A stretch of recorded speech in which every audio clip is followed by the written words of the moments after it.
What's up, everybody? I'm Scott. I'm Jason. And you're listening to the Liquid Kernedge. Liquid Kernedge on the air again. On the air again. On the air again. How are you, my friend? I'm good. You just had a birthday in the recent history of this world. Yeah. Yesterday we celebrated my birthday. The official 4-5. 45. Wow. I'm a young pup compared to you. I'm in my late 30s. Oh my goodness. Right? Oh my goodness. You are a young pup. I wish I could be that young. Oh man, I don't know. Some days I wake up and I wonder if I'm still that young pup. You know, it's so bad too because my mind, I feel young, but my body, not so much. Telling you no. Not so much. Your body's telling you no. Yeah, it's like an R. Kelly song right there. Wow. I'm now with R. Kelly. Cool. I think R. Kelly's my age though. I think he's 45 too. Yeah, it was him. I read that he had a like a sex dungeon or something with people back in there. Did I read that right? Yeah, he did. He says it's not a cult, but yeah. So he's got a bunch of women worshiping him over sex. Isn't he the one? I don't see nothing wrong. Yeah, the little bump and grind with the little S&M. Oh man, that is so weird. But hey, if it's not a cult, they're on their own free will. I guess carry on my wayward son. Wow. Yeah. Okay, there we go. But 45. 45. Yeah. That's amazing. I'm surprised you made it this far because I know you've done a lot of dumb things in your life. Well, I have, and I'm an immature guy anyways. So sometimes I think that my immaturity carries me younger than I actually am. But I've kind of woke up to the fact that maybe it's time to kind of start slowing down a little bit. Start making some more adult choices. That mature adult choice. Exactly. See, I've got a similar problem where my mentality comes off younger, but my body is a little bit rougher than most, so I look older than my actual 36. Oh no, it's the gray hair, some of the wrinkles, and the Arizona sun beating down on me. Well, you still party like a rock star, though. That's all not anymore. Not so much anymore. Okay. I mean, I've had to dial it back. Wow. Because it hurts. Yeah. I learned that lesson probably over the last 5 years, but I tried to party like I was young. You see these young kids, they drink all night and get up at 4 o'clock in the morning, go to work, and I remember those days. Work all day and then go back and party all night. I used to be able to do that. Those are my early 20s. I could do that. I could wake up. I could go to work. I could party, get off work, party until all hours of the day, of the night, get 2-3 hours sleep, get up, rinse, repeat, and go. Yeah. And I could do that for 5 days in a week, and then once the weekend started, start drinking when I got up and not stop until Sunday night. Maybe we need to change this to liquid geriatric Kernedge because this is getting kind of depressing. Isn't it kind of, when you sit out loud, when you say out loud what you used to be able to do versus what you can't do anymore, or maybe don't want to do anymore. Well, and like you said, how do I tell my mind? My mind says go, go. And I can't do it. But it's not just drinking. It's everything else. It's your body declines naturally because it's just age. It's nothing that you can stop. You can take care of your body all you want. You can give yourself the Tom Brady diet, what's like no flour, no sugar. I think he just eats like a weird paste and drinks water, and that's why he can still play football at his level at 40. Wow. Well, it's true. He does play pretty well. But at our age, we don't have the finances that these pro athletes have to keep their bodies in tip-top shape. So we just have to eat whatever food we can get. Yeah, we're more or less scrounging for the regular. We're scrounging for food. That's funny. We're not eating clean. We could do things like that, but it's not fun. But your body wears down a little bit quicker when you're not an athlete and when you don't tend to take care of yourself like some of them do. I tend not to take care of myself. And I go to the gym. I go to the gym a couple times a week. That's good. And I keep myself active. I do the CrossFit. That's great, man. And I mean, that's good. It's fun, and I think I do. I've come a long way since when I started 2.5 years ago. But still, there are times in those workouts where my mind's saying, you know what? Yeah, dude, you got this. You just one more rep. You got it. And my body's like, what are you doing? Well, you're an idiot. Let's take it back. So we're 22 years old. Remember back then? For me, it was quite a long time ago. Fresh out of college. Quite a long time ago. I looked at my parents who were like late 40s, early 50s. Mm-hmm. And I look at them and think, man, they're old as dirt. Just because they slowed down. Mm-hmm. They didn't, have the same like young physique that I had. And now I'm the old fart. And the young kids are looking at me, and laughing and joking, and what an old geezer. Yeah, the first time someone calls you sir and they mean it, yeah, that's an eye-opening Thank you, moment. Sir. Or your music is considered vintage or classic music. What did you do this weekend? What did I do this weekend? Jesus. I had one of those weekends, and that's probably where this conversation spurred from, is I had one of these weekends where it got out of hand. Ooh, that sounds exciting. And not in a bad way. I mean, it got out of hand. That sounds good. In the terms of, it was a lot of fun, but my body is tired, and it's sore, and it needs a break. Oh, shit. Tell more, man. This is a podcast now. I was out golfing with some friends, and, I don't know if you've ever been on a golf course before. I have. But they tend to sell alcohol on a cart.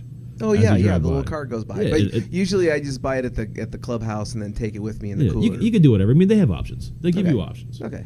So we were having a couple drinks, and halfway through the day, we might have tipped a cart and on accident. What? And what? Well, stop. Yeah. Rewind.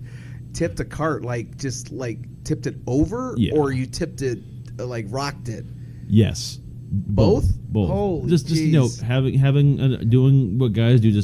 So it's probably good that we do not mention anything about where the golf course was. It wasn't. The car was fine. It wasn't New Jersey. It wasn't in Mar-a-Lago. No, it wasn't one of those. It was not any of Mar-a-Lagos. Okay, none of those courses. There's no POTUS anywhere near us. No POTUS near us, so you didn't have to worry about Secret Service. End of the day, the cart was fine. No big deal. Those things happen on golf courses. It's not the first time. It's not the last time it's going to happen.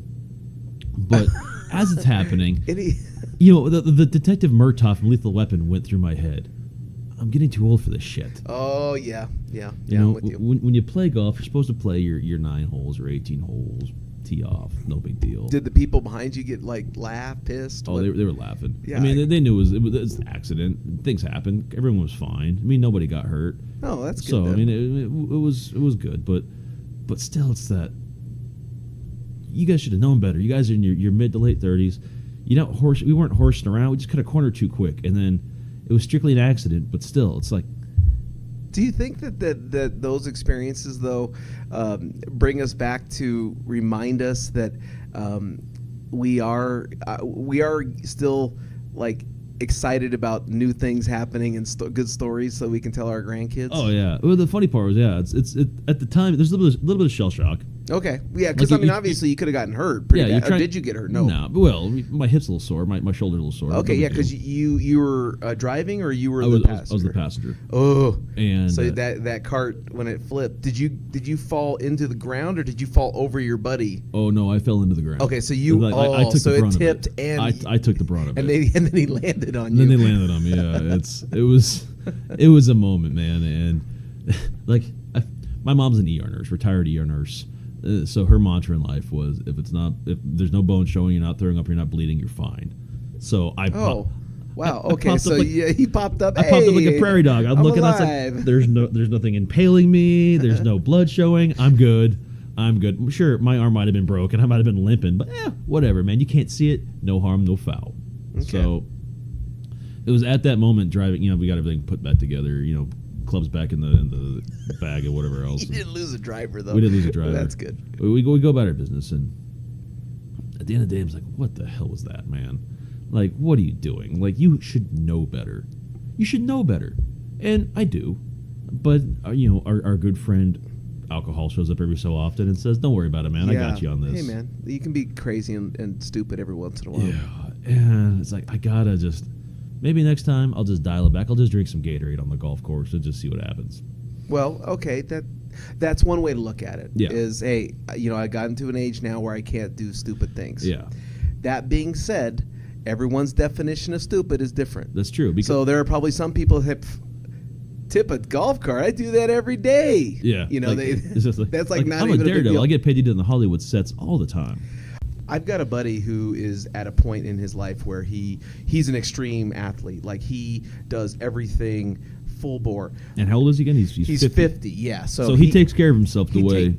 He's a firefighter. So Okay. he has to. Part of his job is he has to take care of himself. But he is in great shape for a guy who's 50 years old. He can do anything. His idea of exciting, fun trip is to bike from Lake Havasu to San Diego. And I'm not talking a motorcycle bike. I'm talking a bicycle, like a road bike.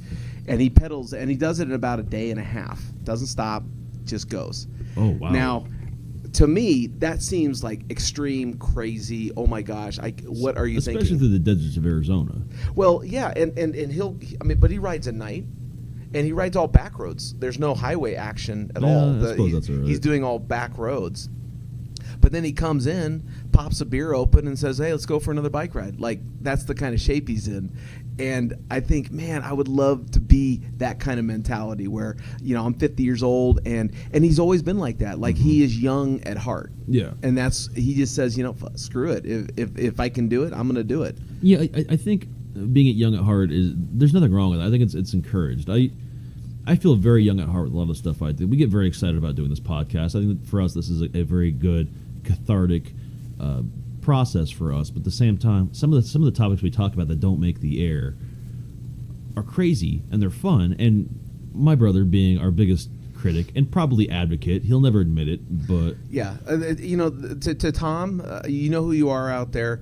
We appreciate what you give us. I know that it's a struggle for you. I know that you think of us and say, "Wow, these two morons are out there doing this." But every week you are there with constructive notes and criticism, yeah. and we appreciate it. We really do. Yeah, but I think part of him wants to live vicariously through what we're saying and what we're doing, because I'm the younger brother, and I think to him, he probably thinks I still think I'm 15. I can still do these dumb things, and I don't do these things intentionally. Sometimes life just happens, like the golf cart, which made me a little bit sore. Well, but let's just say you have a great story from it. Yeah, that you'll be able to tell people. And that was just Saturday. Like Sunday, I'm having some drinks with some friends. We're just conversating. Sunday fun day. It's the middle of the summertime, so we're just relaxing, hanging out. And cool. And a buddy of mine, another friend, getting into a conversation about a snake jab and a brachial stun. Now, I'm sorry. What exactly. are those? A snake jab is where like a woman that's defending herself can hit a man in the throat and stun him for a second. And my buddy, who's ex-military, said, "No, you want to hit him with a brachial stun." And what's a brachial stun? It's where you hit someone, almost slap them right between two nerve endings in the person's neck, and it stuns them temporarily. Oh, and Jesus. I can sit there and tell you that I'm kind of half listening to this conversation. I'm kind of half in another conversation over there. And they had a few libations. And as they're getting up to try to show each other where they want to hit the person or how they hit the person, my buddy said, "Here, no, just watch this." And I was like, "What's he gonna?" In the middle of my thought, I get hit in the neck. What? He did one to you? Oh, yeah. I dropped, man. Like, I was down. Wait a minute. The guy just hit you in that thing. Just demoed. Just demoed. No way. And I can laugh about it now, but... Oh, wow. You're better than me. I don't know if I could laugh at that at all. Like, he hit me, and I immediately went numb, and I was dropping. And he was holding me like a little baby at that point, making sure I was still up. Scott. Oh. And my other friend was like, "No, your eyes rolled the back of your head. You're out. Like, you were out cold." And I was stunned for a good half hour. Like, it worked. It worked. Now, the upside of this is, like, his girlfriend was right there. And she looked at him and said, "No, you can't people like this. You have to ask before you demonstrate." Oh, jeez. It's only fair. He didn't do anything. You have to ask permission, which is fine. So we have one range of the spectrum of the people that do ultimate sports. These are the type of people that hang off of a building like the top of Dubai's tower. Yeah, exactly. Or the woman who's at Zion on that real dangerous cliff walk where she's doing yoga poses with nothing underneath. And then there's the people. Then there's me and the people I hang out with. They're like, So there, and then on the other side are the people who are afraid to leave the house. They don't want to go to any place where there's crowds or loud music or anything like that. And when you look at both sides of that spectrum, both those sides probably say the same thing. Am I getting too old to do this? Now, the people who are on this side, they don't think that. They're like, "Hey, I'm fine. Not a big deal." They're ready to be crazy and be an idiot. Where are you in that spectrum? I'm probably somewhere in the middle. To finish that. Wow. Okay. Yeah. Hey, guess what? I'm somewhere in the middle. Yeah, I'm somewhere in the middle. Wow. I'm probably not done. See, this is probably the reason why when people listen to this podcast and they listen to that answer right there, it's like, what do you mean right in the middle? Well, I'll go deeper into that. I'm not done doing dumb things. Okay. Like, as a result of that brachial stun. Now I don't know. You've watched How I Met Your Mother, right? Yes. I was awarded 3 slaps and a slap bet.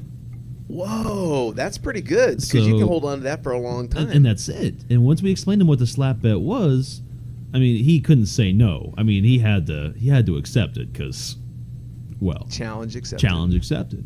Poor Barney. Yeah. So. Oh, poor Barney. I remember he would be unexpected and a whack. But like I said, I'm somewhere in the middle. But I'd probably err any more on the side of caution. I'll look at what we're doing and I can say, yeah, I'm up for this, or you know what? No, my body is just not. It's not going to hold up because it takes me a few days to recover from anything anymore. Like my hips now rotate weird, so I have to go to the chiropractor. Shoulders get popped out of place. I'd probably err on the side of caution unless I've had a beer or three, and then it's. Yeah, I think I'm more on the conservative side. Mm-hmm. I do outthink myself sometimes. Yeah. But if we want to take this a step further, that also leads to a problem with things in life too. I don't take risks. I don't, step on the err on the side of caution and do something that everyone is saying don't do it. And because of that, sometimes I don't get the experience or I don't get the result that might take me to a new level of life. There's calculated risks, personally, professionally, mentally versus physical risks. Like jumping out of an airplane is a clear risk that some people love to do. Noreen did it, and she's deathly afraid of heights. Yeah, and she did it. Yeah, but that was during a time when she was, kind of going through separation. And she was struggling, and her boys. She wanted to get Ricky a birthday present, and Ricky said, "I want to jump out of an airplane," and so. That's great. She bought that, but I'll give her credit. She did it. Yeah, but at that same point, though, you're talking about, moving to a new city to start a new career. That's a risk that some people are afraid to take. Yeah. Trying a new food is a risk some people are afraid to take. We all look at fear and risks on a completely different level. What is scary to me is normal to you. Yeah, well, I mean that's a true point. I mean, some people can't go up to a person in a bar and say hello. Yeah, and you and I are both social guys, and that means nothing to us anymore. No. In my younger days, it might have scared me a little bit. Yeah, I was a little bit of a late bloomer with that. But look at you now. Yeah, now I'll talk to anybody about anything. You're the man, dude. You're the man. I won't go that far, but I'll talk to anybody about anything, anytime, any place. But that's just who I am. Let's have a conversation. What's the worst that's going to happen? Yeah. I don't know when that changed for me because I used to be really shy, especially around girls. And then at some point, you were shy around women? Yeah. I was really shy. Like I was the guy that would say, "That's a really nice shirt you have on." I feel like we should go back and re-listen to our virginity episode from a few weeks back. And actually, it was just last week, but it was a good episode. Yeah, very good episode. We had a good response from that too. Thank you. Yeah. Thank you for the comments. It's one of those things though that I wasn't very good. I just wasn't very good. And then somewhere I added alcohol.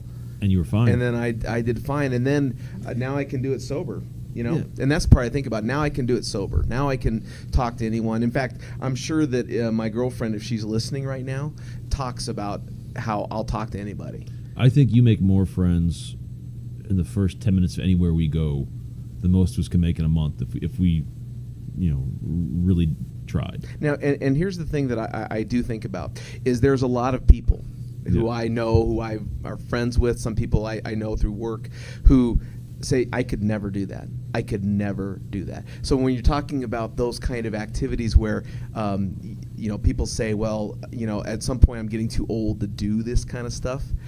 Some people will never do it. It won't. Yeah. It won't even matter. That they'll just never be that type of person. Yeah. Well, that's the difference between I have no desire to do this versus I'm afraid to do this. There's a total difference. I have no desire to jump out of an airplane. None. The only time that'll ever happen for me is if the airplane's crashing and it's life or death. Yeah. Now let me ask you this though: will you ever tip a golf cart again if the occasion arises? Like on purpose? No. But on accident? Well, yeah, but you don't know what. I mean, yeah, not on purpose, but but accidentally, if it happens again, you wouldn't be averse to it. You wouldn't say, "Slow down, don't take that corner too fast." Well, I'm not gonna sit there and say, "Go harder, hit that corner sharper." No, I'm trying to avoid the golf. You don't get in the golf cart to tip it on purpose. Yeah, that's true. I mean, you used to go from hole to hole. Yeah, but some people do not shy away from being out into it, being in a situation that something could happen, they don't shy away from it. And so, like, part of that getting old, I think, does play into the I don't want to say getting old. Am I getting too old for this? That they'll shy away from it. Like, I probably shouldn't do that anymore. I would think. I think some people would do that, and I guess my question is: are you the type of person? Is your personality, when you look at it, that once I realize that I shouldn't be doing that, that I'm going to shy away from those kind of activities? Yeah. I think just based on profession, the city we live in, if it's a questionable activity, I tend to say no, because I have a very public job that I like to keep, and doing some stupid things on purpose, it's not worth it. You're not a thrill seeker. Yeah, it depends on the thrill. Like, I'll do something. I've always wanted to go swimming with sharks. I would do that. I would get in a cage. See, yeah, that is not, has nothing on my bucket list. I would do that. Would I jump out of a plane? No. Yeah, I look at the calculated plane risk. if I was going to do it with someone tied, like a tandem jump. I don't think I could just jump to do it, like these guys that just have like 1,000 jumps on their books. But I have a fear of heights, though. I have a fear, and not the heights. I have a fear of death. Yeah, so. Well, that's what I have a fear of. Lower heights, if that makes sense. Like the heights that can't kill you, they can only maim you. Like falling off a 3-story building, stuff like that. I'm with you. Chances are, if I'm jumping out of an airplane and my chute doesn't pop, I'm dead. Okay. You know what? I had a good run. Yeah. Okay. Like what gets me gets me. Yeah. So what do you say to those people who are so sheltered, so afraid of life that they don't try anything new? They stick to their regimen. That's what they do every day, the same thing. What was that movie with Matthew McConaughey where it says, you just got to keep on living, man, L-I-V-I-N.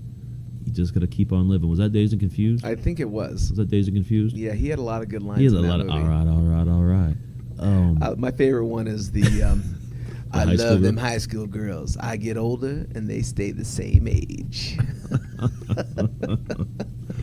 Oh, that guy's an Oscar winner now. Yeah, he's big time now. Like he takes it seriously. Yeah, I anyone that's sheltered, again, context. What we consider normal, they can consider stepping outside their shell. So you have to look at that in the big picture. I would urge them just to try something new every day, even if it might scare them a little bit. Like tip a golf cart. No, not so much that. You really hung up on that. And that was just a pure accident. Well, no, but I think that, like, I have a person that I call mom, and she is the type of person. Is she your mom? Yeah, she is my mom. She's the type of person that will come up with the good idea, but will sometimes hold back on full committing the idea, because it puts her in an awkward feeling, like a scared feeling. And how would you tell someone to break through that when... I think you have to trust yourself. You have to trust yourself knowing that's going to be okay. Yeah. And if we're talking about like a shut-in, I don't want to say a shut-in, but someone that's super shy, do something that you think freaks you out. And that might be sitting at a bar by yourself having dinner. And I get that a lot. When you tell someone to do that, what is the expected reason for why they should do that? When I do this a lot with people fresh out of breakups, fresh out of that can't be alone, that are just shy. Just go to Chili's, sit at the bar, have a drink, have dinner by yourself. It's no big deal. It's really not. You think it's catastrophic? I guarantee no one's going to care that you're there by yourself. I do it a couple times a week. No one thinks about it, do they? No. Like, do you remember the lonely guy with Steve Martin? He went into the restaurant by himself for dinner, and the spotlight shined on him while he was sitting there. He's eating his dinner, and everyone's looking at him because he's got this huge spotlight on him. But why? What's the big deal? No one cares. Yeah. No one, and that's what I try to tell people. No one cares that you're there by yourself. Okay. You're there to see that it's okay, that the world, as big as it is not going to focus on you and wonder why you're sitting in a bar by yourself. Gotcha. It's okay to sit there and have a Coke or a beer and watch the game, and just get used to being around people, knowing that it's okay to go out and do that. And for some people, that's a death-defying risk. And so, what when you tell them to do that, what do you tell them to expect, or why should they do it? What is the benefit? When I advise them that? to do it, I tell them to do that because it shows that they don't have to be so dependent on being there with people. It's okay to be independent. that's a scenario where it's okay to just be by yourself. You have no problem being by yourself at home, but is that okay because no one can see you that you're there by yourself? Do you feel the adage "old dogs, you can't teach an old dog new trick" applies though? No. So you always feel like that even though you might be getting too old to do something, that trying to do something new is okay. I think so. I think doing something new, and the fact of the matter is, even doing some things that are somewhat stupid sometimes, still keep you young. Yeah, they still keep you young because you still get to live that little bit. So then, I like this. What happened this past week between the golf cart, between the being punched in the neck, between brachial stunt, whatever that called. thing is called. Yeah, winning a slap bet, you still feel a little bit more alive. Okay, because come Monday morning, you go back to regular life. You go back to work. You do your 9 to 5. You go home. You go to the gym. Come back. You eat dinner. You watch TV. Rinse. Repeat for the next 4 days. That's how life gets when you get older. If you don't start doing new things, you get stuck in routines. Well, and some people, let's be honest, some people do live by a routine. Yeah. They live by a routine. They want to do the same thing. The comfort of going to the same place, the same watering hole, the same restaurant, ordering the same food, that's their bag. And I'm very much routine based in a lot of what I do. Like when I work out, my work schedule and so forth. But you have to step outside of that every so often and do things because that makes you feel younger. That makes you feel like you're not stuck in your ways. I don't want to go home and watch a Wheel of Fortune at 5 o'clock every night. I want to have other things to go do. Okay. So age is a mentality at a certain point, and yeah, you're 45. I'm 36. Yeah, I'm old. In some weekends, we've both done this. We've both done this together. Yeah. We act like a couple of 20-somethings. And we hurt for the next few days, but damn, man, we had a great time.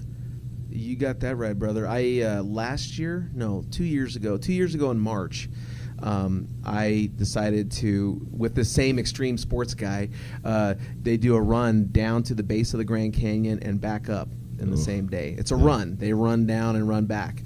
It's about 18 miles. You go down South Habab Kaibab Trail, and you go down to the base, you run over a mile, and then run back up Bright Angel. And you do that in a day. And I did this run. I ran down to the base, and I saw the Colorado River right up close. It was like I was down in Bullhead City looking at the river, but realizing when I look up that there is 7 miles of canyon that I just went down. But as I'm starting to make my way up, I recognize that Bright Angel Trail, for those of you who don't know Bright Angel Trail, is switchbacks up for 8 miles. Yeah. That's all it does. Yeah. And I was not in good enough shape to do it. I didn't bring enough food. I had water, but the water stations were every 3 miles, not every mile and a half. So I had to really conserve water till I got to the next water station, and it got to a point where about halfway up, my legs started doing the shakes, and it was bad. And I thought to myself, it was the first time doing any type of exercise where I felt that my will was broken. I didn't think I was going to make it. But I just kept moving one foot in front of another. By the time I got to the top, I was exhausted. My legs were just destroyed. It was awful. And for the next 5 days, all I could think about is what a stupid thing I just did. That was the dumbest thing, the stupidest thing I've ever done. And then about 2 months later, it's like, well, if I got in better shape, maybe I could do that again. It wasn't too bad.